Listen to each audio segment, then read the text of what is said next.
na nagkaroon ng relasyon through online. Pagdating na nakita na pala sila, hindi pala sila fit.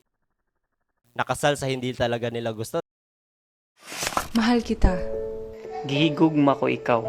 Ay ayatin ka. Palangga ko ikaw. Hinihigugma ko ikaw. Namumutanta ka. Kaluguranda ka. Inaruta ka. Pikababayan ko sa ka. Kalinian ko sa ka. Kinapalangga ta ikaw. Kalasahan takaw. Taamayo contigo. Buong nawa hukon. Taamayo contigo. Pen hodja. Mabaya ko sikaw. Aganma ko ika. Naila ako sa imo. Inado taka. Enggigigma takaw. Gagabayan akense ka. Palangga ta ikaw. Pipiyan tika. Dakhal ginawakok ni ko. Ang kaalikit, ako kamo. Nahigugma ko nimo. Hinahigugma ko ikaw. Hinigugma ko ikaw. Kando tage. Idutaka. Itsada ko imo. Anlabien ka ta. Tahigugma takaw. Laylay diksik ah. Payabata ika. I love you.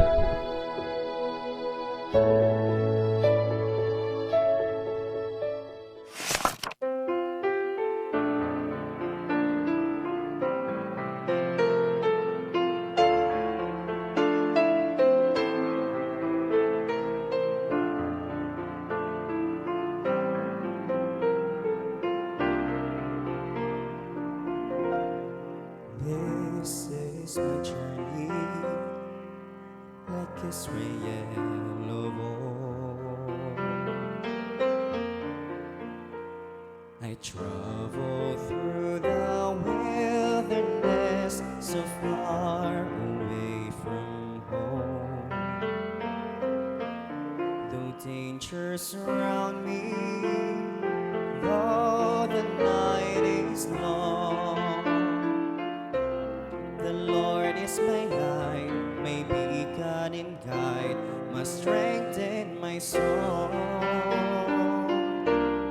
And I will be strong, I will walk unafraid. With the Lord is my companion, every step along the way. Then come what may, I live with courage in my heart, because I know He's with me everywhere I go.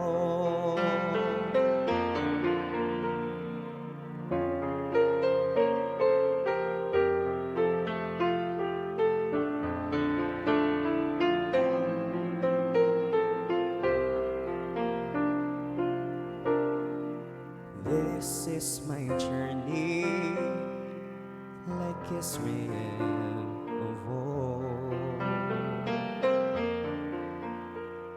I need not wander lost, nor seek to find my way alone. His presence before me is all that I require.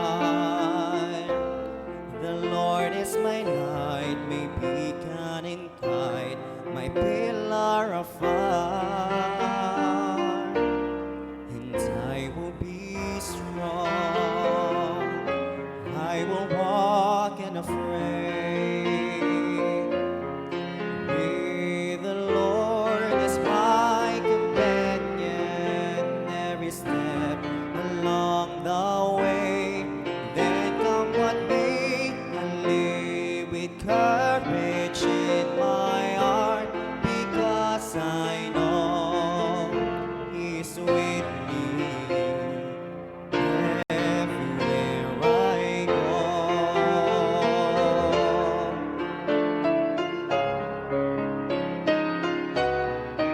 This is my journey, and nothing will I fear. The Lord my God will safely pilot me and keep my pathway sure.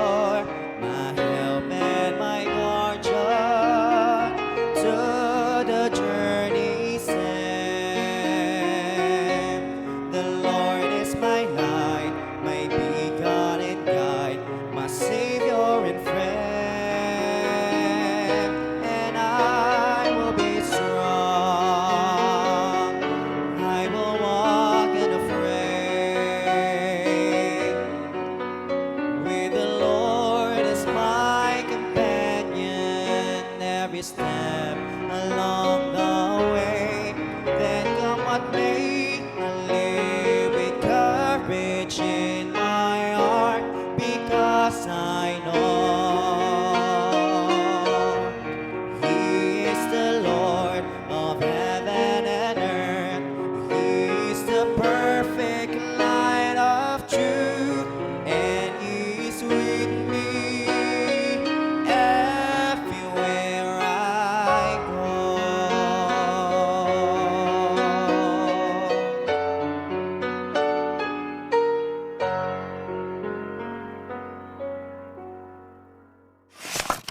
Isang mapagpalang araw sa ating lahat.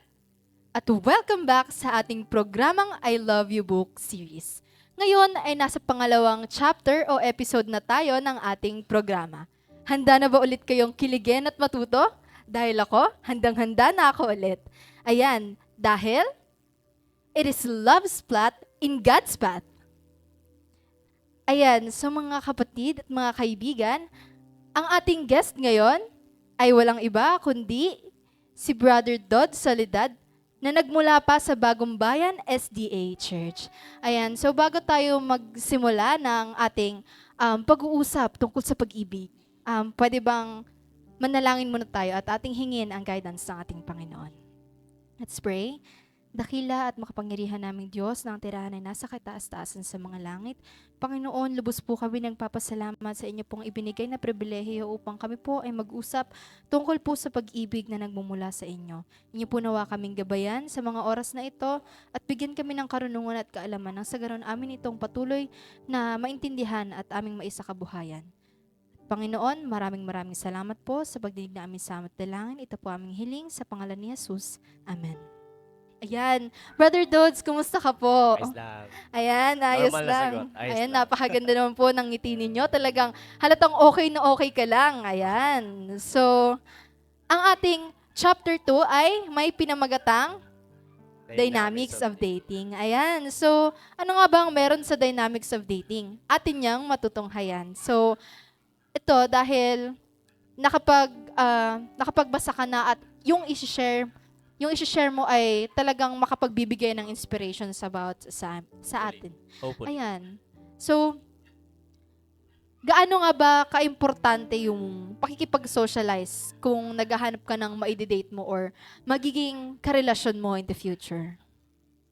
Napakagandang tanong, no? Sabi nga, it is something na help or allow individuals na ma-facilitate yung pag-grow mo especially sa pag-build ng relationship. So sabi nga, napaka-importante ng pagsa-socialize kasi doon mo makikita kung sino yung fit sa'yo. So alam ko na each and everyone meron tayong mga hinahanap na itsura, pananamit, pag-uugali, at kung ano-ano pang bagay. Pero sabi nga, di ba, merong mga taong nakukulong sa relasyon na hindi nila gusto.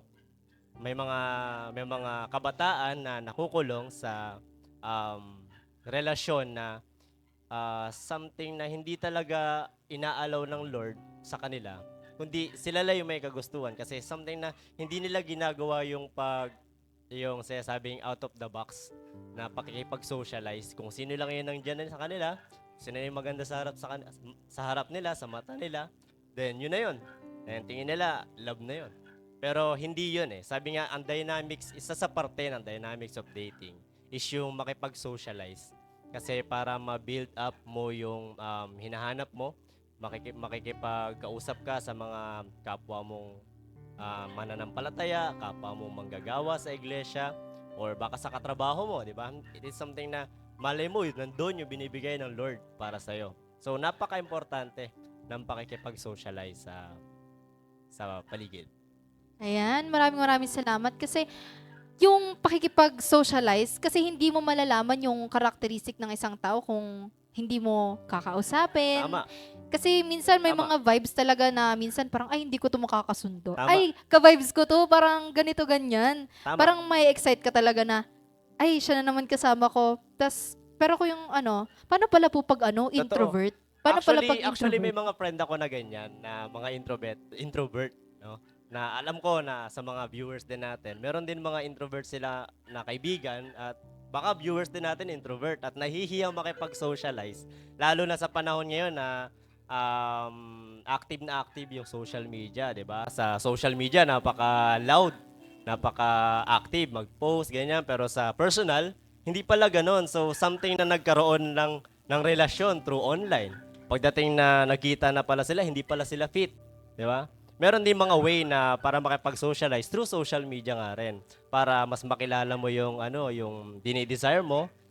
At sabi nga nung sa chapter 1, 'di ba, na kung ikaw ay financially fit o mentally or spiritually stable ganyan.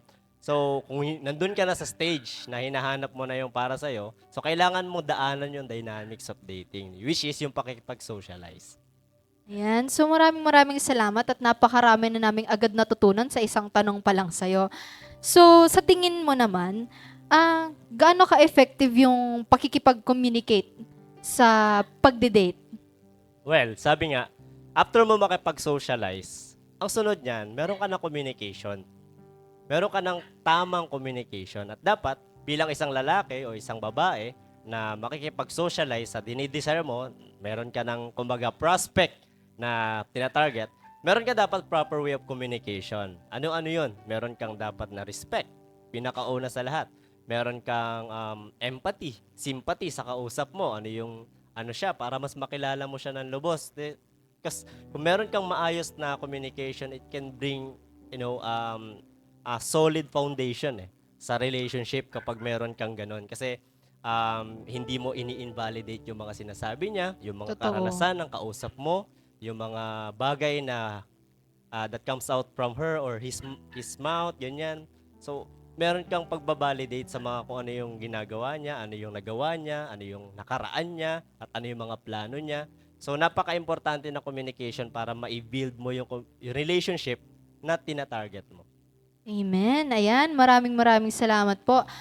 Sa tingin nyo, ano po yung maipapayo nyo sa ating kapwa kabataan pagdating po sa pagde-date? Well, ang una ko maipapayo at maisasuggest ay basahin nyo itong libro na to, yung I Love You Yes. book. Actually, nagkaroon ako ng karelasyon or girlfriend na hindi ko pa siya nababasa, pero I suggest 100% o talagang isasuggest ko na basahin nyo muna to kung nagde-desire na kayo na magkaroon ng girlfriend, boyfriend, up to marriage. Basahin nyo muna yung I Love You book. Napaka-importante niya. Kasi i-guide kayo sa path ng pagiging Kristiyanong pakikipagkaibigan hanggang sa pakikipagkaibigan. Di ba? So napaka-importante nun na makilala mo yung partner mo na fit kayo sa personal, tsaka fit kayo sa kung ano yung inaay nyo, which is yung mag-glorify yung Lord, mapaglingkuran siya na hindi kayo nagtatalo. Kasi it's something na pinag-aawayan din ng mga currently magkarelasyon, nakasal sa hindi talaga nila gusto dahil hindi sila dumaan sa tamang proseso ng pagde-date, ng pakikipagsalamuha, ng pakikipagkomunikasyon, pagkakilala.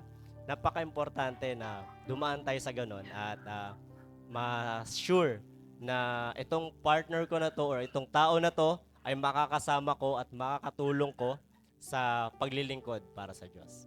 So, Amen. Maraming salamat po, Brother thank you so much. Dudes. It's a privilege na nandito. Ayan, maraming salamat po sa inyo pong pagpapaunlak ng amin pong invitasyon na kayo po ay magbahagi po ng inyo pong nalalaman sa atin pong series na ito. Ayan, bago po tayo magtapos, inaanyayahan ko po na pwede pong mag-pray Sure. muna tayo. Okay, let's pray. Aming Diyos na dakila, aming Diyos na banal, mapagpala, Panginoon, batid niyo po ang puso ng bawat isa. San man kami naroon, Panginoon, batid niyo po kung ano po yung kalagayan ng bawat isa. Panginoon, sa mga nakikinig, sa mga nagdi-desire, Panginoon, na mahanap ang kanilang mga partner. O Diyos, gabayan niyo po kami lalong higit na yung banal na Espiritu na makita namin, Panginoon, yung makakaagapay namin patuloy sa iyo, sa pagsunod sa iyo at paglilingkod sa iyo. Nawa, O Diyos, patuloy niyo kaming patnubayan sa kabila na aming mga pagkukulang ay palagi ka pong nariyan, Panginoon, na patuloy kaming minamahal. Muli, O Diyos, sa ilatang papurit at salamat sa pangalan namin, Panginoong Hesus. Ito po aming panalangin. Amen. Amen. Ayan. Maraming salamat po sa inyo pong muling panonood sa ating programang I Love You Book Series. Magkita-kita muli po tayo sa susunod na episode. At ang ating susunod na episode po ay Chapter 3. Kaya antabayanan nyo po. Huwag po kayong magsawang sumuporta sa ating pong pag-uusap at programang ito. Hatid namin ay pag-ibig saan mang sulok ng daigdig.